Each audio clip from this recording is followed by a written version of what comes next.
नमस्ते बच्चों, कैसे आप सब लोग। आज हम करने वाले हैं कक्षा 8 की हिंदी, जो आपकी नई पुस्तक आई है मल्हार, उसका पाठ 3। आपके पाठ का टाइटल है एक आशीर्वाद।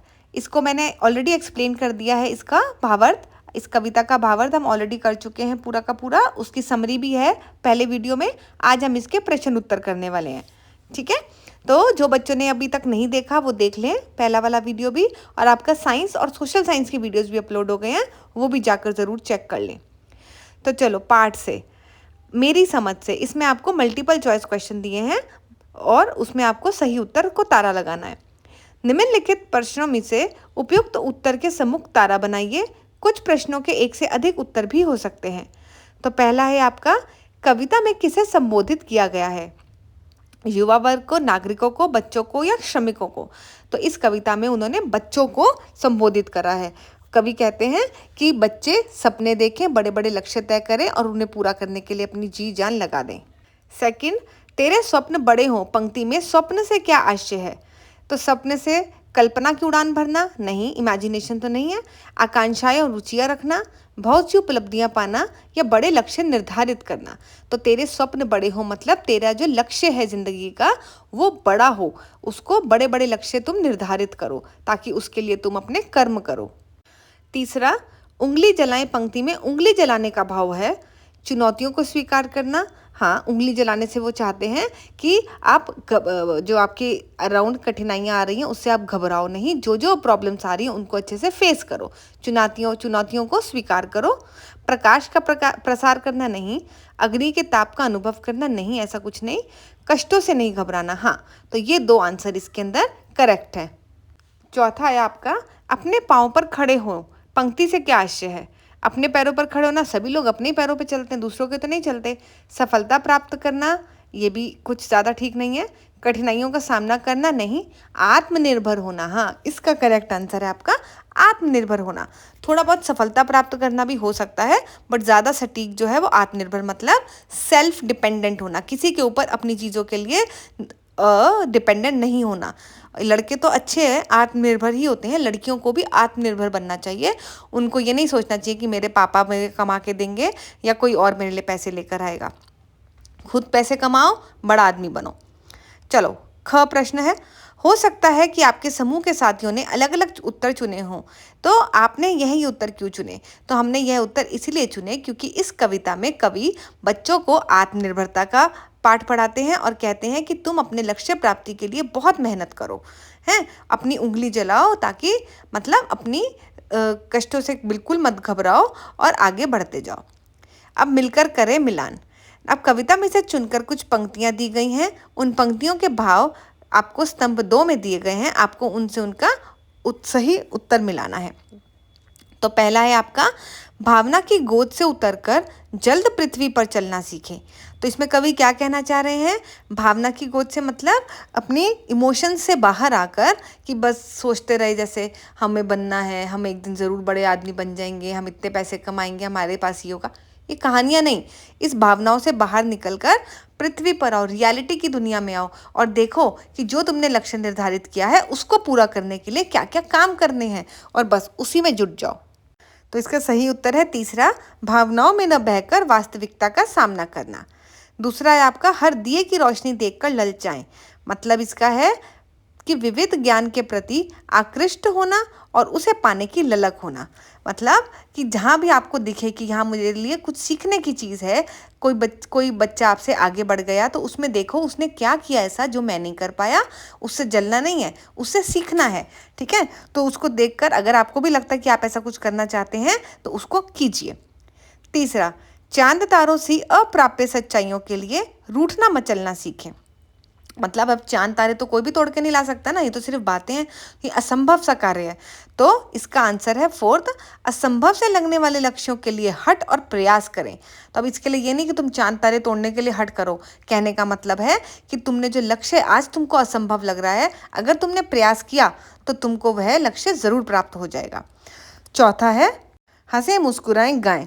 तो कवि कह रहे हैं कि ये नहीं कि ये सब चीज़ें तुम टेंशन में आके करो कि भाई मुझे तो कुछ बनना है, वरना मैं क्या होगा, वरना ये हो जाएगा, मेरा तो खाना नहीं चलेगा, मैं गरीब हूँ। नहीं, हंसते रहिए, मुस्कुराते रहिए और अपने लक्ष्य के प्रति मेहनत करते जाइए। रोने धोने से काम नहीं होता है। तो इसका सही उत्तर है सपनों को आनंद और मुस्कुराहटों से बदलें, कठिन परिस्थितियों में भी मनोबल बनाए रखें।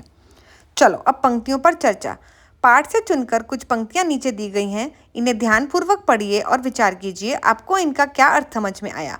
अपने विचार अपने दोस्तों के साथ साझा कीजिए। अब जिस बच्चे ने चैप्टर पढ़ा है, जो मैंने समझाया था उसका पूरा मतलब, तो उसको तो ये आंसर आता होगा। जिसने नहीं पढ़ा वो भी यहाँ से पढ़ेगा। चलो जी, पहली पंक्ति है आपकी, जा तेरे स्वप्न बड़े हों। तो कवि क्या कह रहा है, जा तेरे स्वप्न बड़े हों, कि उससे मतलब है कि तू बड़े बड़े लक्ष्य निर्धारित कर।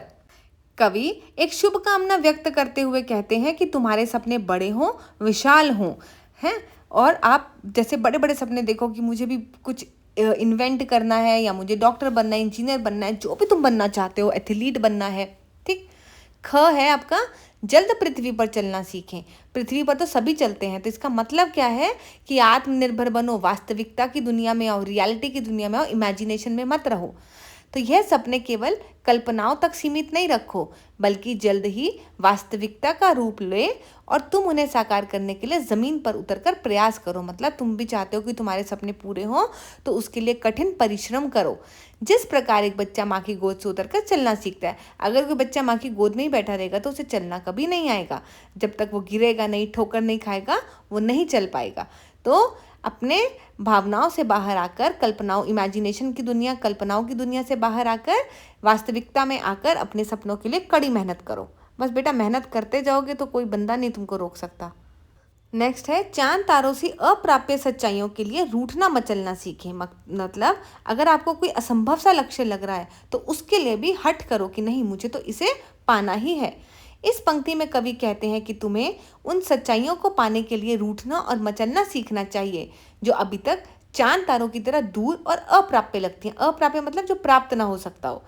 इसका अभिप्राय, इसका मतलब यह है कि अपने बड़े सपनों और लक्ष्य को प्राप्त करने के लिए तुम्हें जिद करनी चाहिए, संघर्ष करना चाहिए, मेहनत करनी चाहिए और हमेशा बेचैन रहना चाहिए। बेचैन मतलब कि आपको अंदर से लगे, सपने वो होते हैं बच्चों जो तुम्हें सोने नहीं देते। सोते वक्त सपने देखने वाले बच्चे सपने नहीं होते हैं, जो तुम्हें सोने ना दे, जो तुम्हें लगे यार बस मैं जल्दी से उठूँ और अपना काम करना शुरू कर दूँ।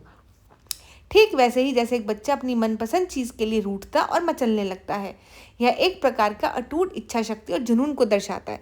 छोटे बच्चों को देखा आपने कितने जिद्दी होते हैं। अगर उन्होंने कह दिया कि मुझे ये टॉय चाहिए, तो उसको तुम दुनिया की 50 चीज़ें ला के अच्छी दे दो, बट वो वही वाला खिलौने से खेलेगा।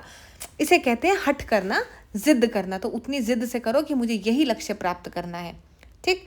अब आया अगला आपका, अनुमान और कल्पना से। अपने समूह में मिलकर चर्चा कीजिए। समूह तो बेटा तुम बनाओगे नहीं, यहीं से पढ़ लोगे सब। तो क प्रश्न है, कविता में सपनों के बड़े होने की बात की गई है। आपके अनुसार बड़े सपने कौन कौन से हो सकते हैं और क्यों? तो कविता में कवि ने क्या कहा है, बड़े बड़े सपने देखो। तो आपको क्या लगता है बड़े सपने क्या होते हैं? तो बड़े सपने मतलब जो, जैसे मान लो अभी कोई गरीब आदमी है, उसने देख लिया कि मुझे दुनिया की मदद करनी है किसी तरीके से और मुझे डॉक्टर बनना है। तो अभी उसको दिख रहा है कि सपना तो मैंने ज़्यादा बड़ा देख लिया है, लेकिन मैं पूरा कैसे करूँगा? तो अगर उसे सच में ही डॉक्टर बनना है, सच में लोगों की मदद करनी है, तो वो इसको भी प्राप्त कर सकता है अपनी कड़ी मेहनत से। तो उत्तर है, मेरे अनुसार बड़े सपनों में वैज्ञानिक बनना, अंतरिक्ष में जाना, देश के लिए कुछ बड़ा करना, गरीबी मिटाना, दुनिया में शांति लाना और दूसरों के लिए प्रेरणा बनना शामिल हो सकते हैं। ये सपने इसीलिए बड़े हैं क्योंकि ये सिर्फ अपने ही नहीं, समाज और देश के लिए भी लाभदायक होते हैं। है ना? सपने वो होते हैं बच्चों जिसमें तुम्हारी तो उन्नति हो ही हो, साथ में जो तुम्हारे अराउंड लोग हैं उनका भी उद्धार हो, उनको भी कुछ खुशी मिले, उन्हें भी तुमसे थोड़ा सा फायदा हो। चलो नेक्स्ट प्रश्न है, हर दिए की रोशनी को देखकर ललचाएं, उंगली जलाएं। पंक्ति में सपने और लक्ष्य को पूरा करने के लिए ललक की बात की गई है। ललक के साथ और क्या क्या होना आवश्यक है, क्यों?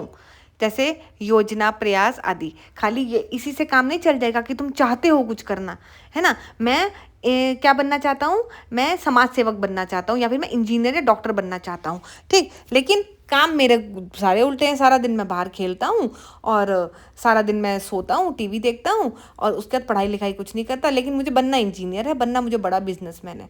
कैसे? अगर आपके अंदर ललक है ना, ललक के साथ कि भैया मुझे कुछ करना है, तो उसके लिए आपको प्रयास करना पड़ेगा, उसके लिए आपको एक पूरा प्लान बनाना पड़ेगा। योजना मतलब प्लान बनाना पड़ेगा, मेहनत करनी पड़ेगी, तब कहीं जाके आपको कुछ मिलेगा। इसका उत्तर है, इसका अर्थ है कि हम दूसरों की सफलता देखकर ईर्ष्या नहीं, प्रेरणा लें और अपने सपनों को पूरा करने के लिए मेहनत करें। अगर कोई डॉक्टर बना है तो हमें भी मेहनत करके वही प्रयास करना चाहिए। मतलब हमें उसके पास जाना चाहिए, उससे पूछना चाहिए कि सर आप कैसे बने, आपने क्या क्या एग्ज़ाम दिए, आपने किस तरह से पढ़ाई करी, आपने कौन सी किताबें ली, और इसके लिए पढ़ाई, समर्पण, अभ्यास और आत्मविश्वास ज़रूरी है। इससे हम भी अपने जीवन में सफलता पा सकते हैं। तो दूसरों को देख के एक तो जले नहीं, और दूसरों को देखकर अपना एक योजना बनाइए। अगर आपको अच्छा लगता है कि मुझे भी वैसा कुछ बनना है, तो उसके लिए प्रॉपर एक प्लान बनाइए, योजना बनाइए और फिर उसको काम कीजिए उस पर। चलो नेक्स्ट प्रश्न बड़ा मज़ेदार है। कल्पना कीजिए कि आपका सपना ही आपका मित्र है, आपको उससे बातचीत करनी हो तो आप क्या बातें करेंगे। मान लो आपका जो सपना है वही आपका दोस्त बन गया, अब आप उससे क्या कहेंगे।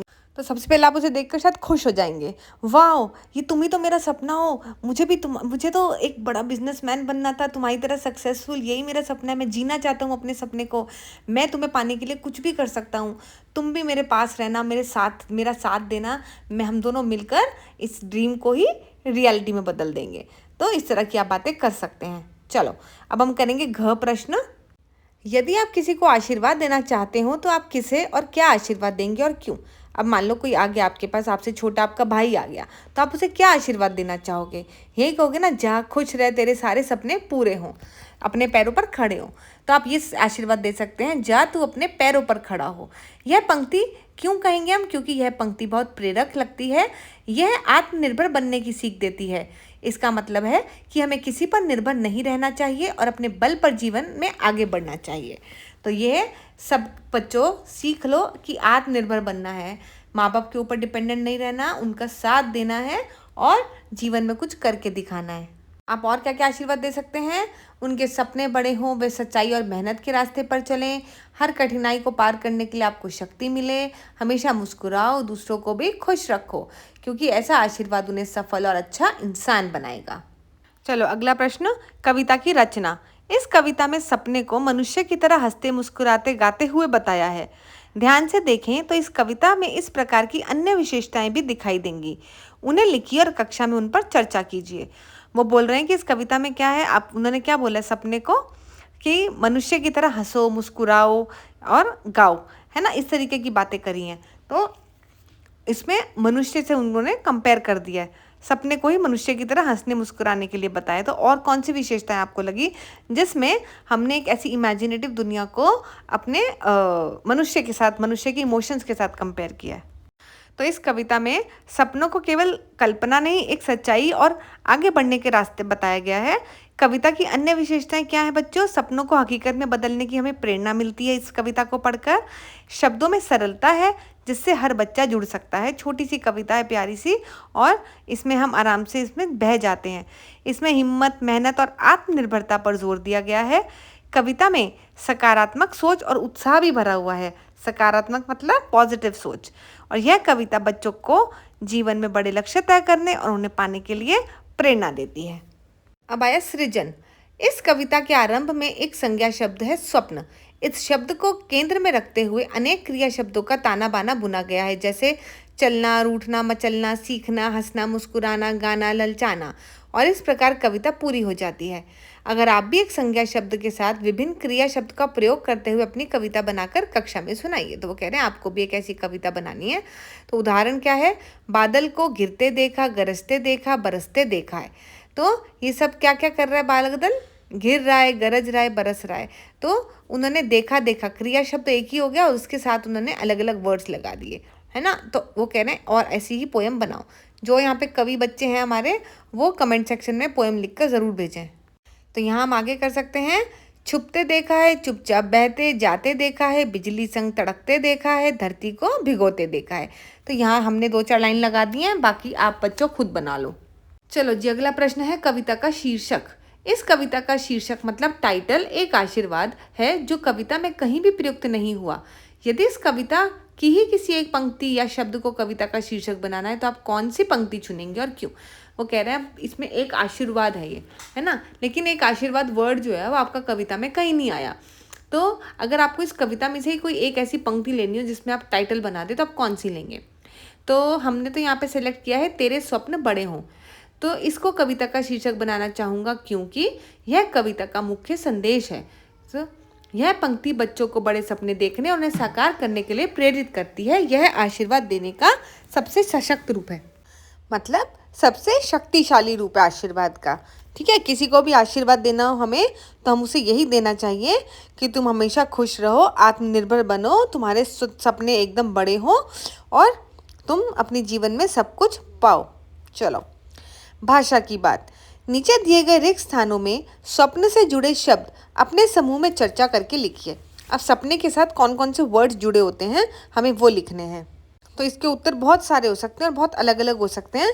तो सपने, स्वप्न के साथ क्या सपना होता है, कल्पना, सपने तो हमेशा इमेजिनेटिव दुनिया में होते हैं, तो कल्पना कीजिए। इच्छा, जो जो हमारी अधूरी इच्छाएं होती हैं हमारे सपनों में आ जाती हैं।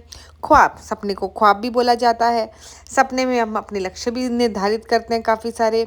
सपने हमें प्रेरणा भी देते हैं। सपने जो हैं हमें संकल्प शक्ति को बढ़ाते हैं और सपने हमारे अंदर नई उमंग पैदा करते हैं, उत्साह पैदा करते हैं। अब आया आपका ख। कविता में से चुनकर कुछ शब्द नीचे दिए गए हैं और उनके सामने कुछ अन्य शब्द भी दिए गए हैं। उन शब्दों पर घेरा बनाइए जो समान अर्थ न देते हो। मतलब इसमें जो हमारा वर्ड है उसके अंदर 3 तो समान अर्थी शब्द है जिनका सेम अर्थ है, एक होगा जो ऑड वन आउट होगा। तो जैसे पहला वाला इन्होंने पृथ्वी करके दिया है, पृथ्वी को हम और क्या कहते हैं? धरा, वसुधा, अवनी, सुता। सुता नहीं कहते पृथ्वी को। चांद, चांद को हम क्या क्या बोलते हैं? शशि, निशाकर, मयंक, लेकिन हम चांद को मधुकर नहीं बोलते। तारे, नक्षत्र, तारक, उड्डगण, ये हम सब तारों को बोलते हैं लेकिन सोम नहीं बोलते। सोम क्या होता है आपका? अमृत। रोशनी, प्रकाश, लालिमा, उजाला, ये सब रोशनी के ही पर्यायवाची लग हैं। आलोक जो है वो रोशनी नहीं होता। स्वप्न, सपना, इच्छा, कल्पना, ये सब स्वप्न को बोलते हैं लेकिन यथार्थ मतलब रियलिटी। दिया, दीन, ज्योति, दीपक, प्रदीप, लेकिन दीन नहीं होता। ज्योति भी होता है, दीपक भी होता है, प्रदीप भी बोलते हैं हम दिए को, लेकिन हम उसको दीन नहीं बोलते। अब करते हैं हम आना जाना। आना और जाना 2 महत्वपूर्ण क्रियाएं हैं, मतलब 2 काम हैं, कोई आ रहा है तो कोई जा रहा है। कक्षा में 2 समूह बनाइए, 2 ग्रुप बनाइए। एक समूह का नाम आना और दूसरे समूह का नाम जाना रखो। ठीक, अब अपने अपने समूह में इन दोनों क्रियाओं का प्रयोग करते हुए सार्थक वाक्य बनाओ और उन्हें चार्ट पेपर पर चिपकाकर अपनी कक्षा में लगाओ। तो आना और जाना से जो भी आपको वाक्य मिलते हैं वो आपको लिखने हैं। जैसे मैं स्टेशन से आता हूँ, तो दूसरा क्या लिख सकता है वाक्य? दूसरा समूह, मैं विदेश जा रहा हूँ। दूसरा कोई लिखेगा मैं स्कूल से घर आता हूँ, है, तो जाने वाला लिख सकता है मैं स्कूल जाता हूँ। तो इस टाइप से आपको आने और जाने पे अपने वाक्य बनाने, अपने अपने वाक्य बनाइए, ठीक है, और अपने चार्ट पेपर पे लगा के कक्षा में टांग दीजिए। चलो अब हम चलते हैं अपने अगले प्रश्न पर। डायरी, हंसे मुस्कुराएं गाएं। अपने किसी एक दिन की समस्त गतिविधियों पर ध्यान दीजिए और अपनी डायरी में लिखिए कि आप दिन भर में कब कब हंसे, कब कब मुस्कुराए, कब कब गाए, कब कब रूठे, कब कब मचले। हाँ, तो डायरी एंट्री पता है ना आपको कैसे लिखते हैं? अपना डायरी लिखते हैं, उसके अंदर पूरा दिन में जो जो हमारे साथ हुआ हम वो सब लिखते हैं हमारी डायरी में, और ये हमारी बहुत पर्सनल होती है, हम किसी के साथ शेयर नहीं करते। तो इस तरीके से आपको अपनी एक दिनचर्या बनानी है। आपने कब हंसा, कब खाया, कब पिया, कब मुस्कुराया, कब गुस्सा हो गए, कब रोया, कब झगड़ा किया दूसरों से, ये सब अपनी डायरी में लिखो। नेक्स्ट आया पाठ से आगे आपकी बात। कविता के माध्यम से बड़े लक्ष्य निर्धारित करने और उन्हें पूरा करने का आशीर्वाद दिया गया है। दिन प्रतिदिन के जीवन में आपको अपने माता पिता, अध्यापक एवं परिजनों से किस तरह के आशीर्वाद मिलते हैं अपने लेखन पुस्तिका में लिखिए। अब जैसे दिन भर आपके इसमें तो बहुत बड़ा आशीर्वाद दिया है कवि ने सारे बच्चों के लिए, तो अब आपके मम्मी पापा या आपके जो बड़े हैं अध्यापक, आपके दादा दादी आपको क्या आशीर्वाद देते हैं? तो जो मेरी मम्मी है वो तो मुझे आशीर्वाद देती है हमेशा खुश रहो, आगे बढ़ो। हाँ, मेरे पापा कहते हैं आत्मनिर्भर बनो। अब आपके मम्मी पापा क्या आशीर्वाद देते हैं वो आपको लिखना है। ठीक। दूसरा, आप भी अपनों से छोटे के प्रति किसी ना किसी प्रकार से शुभेच्छा प्रकट करते हैं, उन्हें लिखिए। अब आप वैसे तो छोटे बच्चे ही हैं, 8 क्लास का बच्चा तो कोई ज़्यादा बड़ा नहीं होता, लेकिन आप अपने छोटों को तो समझा ही देते होंगे ना कि भाई देख, ध्यान से जाइयो। उसका अगर अगले दिन एग्जाम है तो आप बोलते हैं ऑल द बेस्ट, बहुत अच्छे से काम करना। हाँ, तो चलो पहले हम पहले प्रश्न का उत्तर देखते हैं कि कौन कौन से आशीर्वाद हमें मिलते हैं माता पिता से और दादा दादी से। मेरे माता पिता मुझे यह आशीर्वाद देते हैं कि मैं सच्चाई के मार्ग पर चलूं, खूब पढ़ूं, कुछ बनकर दिखाऊं और अच्छा इंसान बनूं। मेरे शिक्षक आशीर्वाद देते हैं कि मैं ज्ञान अर्जित करूं और अपने लक्ष्यों को प्राप्त करूं। मेरे परिवार के अन्य सदस्य चाहते हैं कि सदैव मैं खुश रहूं और अपने जीवन में आगे बढ़ता रहूं। चलो आगे चलते हैं सपनों की बातें। आप क्या करना चाहते हैं और क्या पाना चाहते हैं, उन्हें एक पर्ची पर लिखें। पर्ची पर अपना नाम लिखना आवश्यक नहीं है। अपने अध्यापक द्वारा लाए गए डब्बे में अपनी अपनी पर्ची डाल दें। अध्यापक एक एक करके इन पर्चियों में लिखे सपनों को पढ़कर सुनाएं। सभी विद्यार्थी अपने अपने सुझाव दें कि उन सपनों को पूरा करने के लिए किस तरह के प्रयत्न करने होंगे, मतलब किस तरीके के हमको कोशिशें करनी पड़ेंगी, किस तरह से योजना बनानी पड़ेगी, मतलब किस तरीके से हमें उसकी प्लानिंग करनी पड़ेगी, किससे और किस प्रकार का सहयोग लिया जा सकता है, लक्ष्य प्राप्ति में संभावित चुनौतियां कौन कौन सी हो सकती हैं, मतलब जो आपका लक्ष्य है उसके अंदर आपको कौन कौन सी मुश्किलें आ सकती हैं। तो अब आपको अपने सपने को पूरा करने के लिए इन सब चीज़ों के बारे में सुझाव देना है। चलो देखते हैं। कोई भी सपना हो बच्चों, प्रयत्न तो सब में अलग अलग होते हैं, किसी में बहुत ज़्यादा और सपने पूरे करने हैं तो प्रयत्न किसी में थोड़ा कम, इतना ही होता है, बट सब में कोशिशें करनी पड़ती हैं। तो हर दिन नियमित अभ्यास करना होगा, मेहनत से पढ़ाई करनी होगी, समय का सदुपयोग करना पड़ेगा, मतलब समय को सही तरीके से यूज़ करना पड़ेगा। योजना कैसे बनेगी? लक्ष्य निर्धारित करके अपने छोटे छोटे कदमों से कार्य करना होगा, जैसे एक समय सारणी बनाना, मतलब एक टाइम टेबल बनाना और उसके अकॉर्डिंग अपने काम करना। किसकी सहायता मिलेगी? आपको सहायता किससे लेनी है? अपने माता पिता से लेंगे, अपने टीचर से लेंगे और अपने अच्छे मित्र जो आपके अच्छे दोस्त हैं उनसे लेंगे। लक्ष्य सिद्धि में चुनौतियां क्या क्या आ सकती हैं? सबसे बड़ी चुनौती है बेटा आलस, वो तो सब बच्चों के अंदर कूट कूट के भरा हुआ है। ध्यान तो भटकता ही है, आपकी एज भी ऐसी है ध्यान भटकने वाली। असफलता का डर, इस तरह असफलता से भी लोग डर जाते हैं पहले ही, तो इस तरह की बाधाएं आ सकती हैं, लेकिन आत्मविश्वास से इन सबको पार किया जा सकता है। ठीक है, चलो हमारे सपने। आपके माता पिता या अभिभावक आपकी आवश्यकताओं और इच्छाओं को जानते समझते हैं। वे उन्हें पूरा करने के लिए यथासंभव प्रयत्न करते हैं। वो बोल रहे हैं कि आपके मम्मी पापा को आपकी सारी इच्छाओं की इतनी चिंता होती है कि वो किसी न किसी तरीके से उन्हें पूरा करते हैं। अपने माता पिता या अभिभावक से उनके द्वारा देखे गए सपनों और इच्छाओं के बारे में पूछिए कि वो क्या क्या करना चाहते थे या चाहते हैं। नीचे दी गई तालिका में उन सपनों को लिखिए और आज इस तालिका को और बढ़ा सकते हैं। तो वो कह रहे हैं कि अब आपके जो घर के मम्मी पापा हैं, जो अब तो खैर बड़े हो चुके हैं, लेकिन उन्होंने भी कभी ना कभी कोई सपने देखे होंगे। जब वो छोटे होंगे उन्होंने सोचा होगा हम ये करेंगे वो करेंगे, बट कुछ लोगों ने करा होगा और कुछ के रह गए होंगे। तो आपको उन सब सपनों के बारे में एक टेबल बनाना और उसमें लिखना है। तो इसमें माता पिता दादा दादी नाना नानी बहन भाई सबके पास जाओ, उनके सपने पूछो और इसके अंदर लिख दो। इसमें मैं क्या बताऊँ ना, मैं तो अपने मम्मी पापा के बताने लग जाऊँगी, आप अपने करो। अब सबके सपने। प्रतिदिन की आवश्यकताओं को पूरा करने में बहुत से लोग सहयोग देते हैं, जैसे शाक विक्रेता, स्वच्छता कर्मी, रिक्शा चालक, सुरक्षा कर्मी। वो कह रहे हैं हम रोज़ इन लोगों की हेल्प लेते हैं। कौन कौन? जैसे आपके ये साथ सब्जी वगैरह बेचने वाले लोग हो गए, फिर जो हमारी सफाई करने वाले लोग आते हैं घर में, बाहर जो रिक्शा चलाते हैं ऑटो रिक्शा, पुलिस जो हमारी रक्षा करती है, तो इन सब लोगों की हेल्प लगती है डेली हमारी। इनमें से किसी एक से साक्षात्कार कीजिए और उनके सपने के विषय में जानिए। साक्षात्कार के समय कौन कौन से प्रश्न हो सकते हैं उनकी एक सूची भी बनाइए। तो वो कह रहे हैं इन सब में से आप किसी एक के पास भी चले जाइए।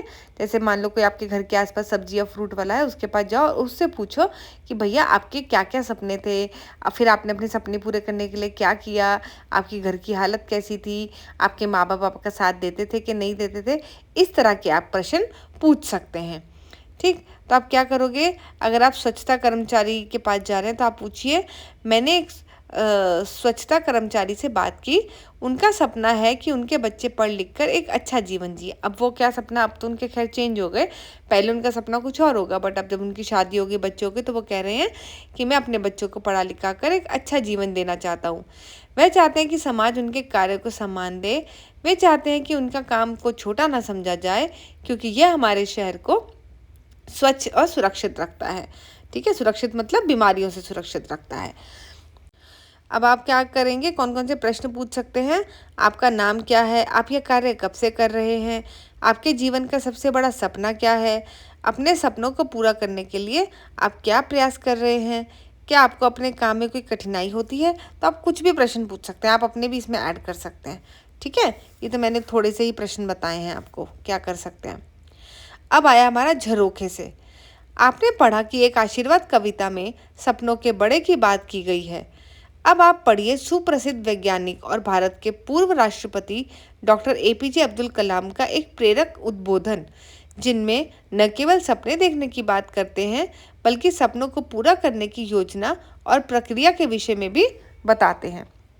अब्दुल कलाम जी को सब जानते हैं। उन्होंने, उनके लिए सबसे ज़्यादा एजुकेशन इम्पॉर्टेंट है। उन्होंने हर बच्चे को बोला कि तुम्हें एजुकेशन पूरी करनी है, क्योंकि वही तुमको बुलंदियों तक लेके जाएगी। तो उन्हीं का एक उन्होंने ही वो बनाया है एक पैराग्राफ, हम उनका पढ़ेंगे। सपनों की उड़ान। सपने वह नहीं होते जो आप नींद में देखते हैं, सपने वह होते हैं जो आपको सोने नहीं देते। अपने सपने पूरा करने के लिए आपको जागते रहना होता है, पूरी तरह आंखें खोलकर जागते रहना होता है। आज जितनी संभावनाएं हैं, उतनी अब तक के समूचे इतिहास में पहले कभी नहीं थीं। 21वीं सदी ऐसे अनुभव पैदा कर रही है जिन्हें मानव के विकास की पिछली 20 शताब्दियों में असंभव समझा जाता था। ऐसे माहौल में जब प्रौद्योगिकी और नित नई खोजों के बल पर मानव सभ्यता तरक्की करती जा रही है, इंसान में छिपी संभावनाओं का भी तेजी से विस्तार होता जा रहा है। लेकिन इन अवसरों का अनुभव करने के लिए हमारे पास जो समय है वह उतना का उतना ही है, और आज के युवा इसी दुविधा में हैं।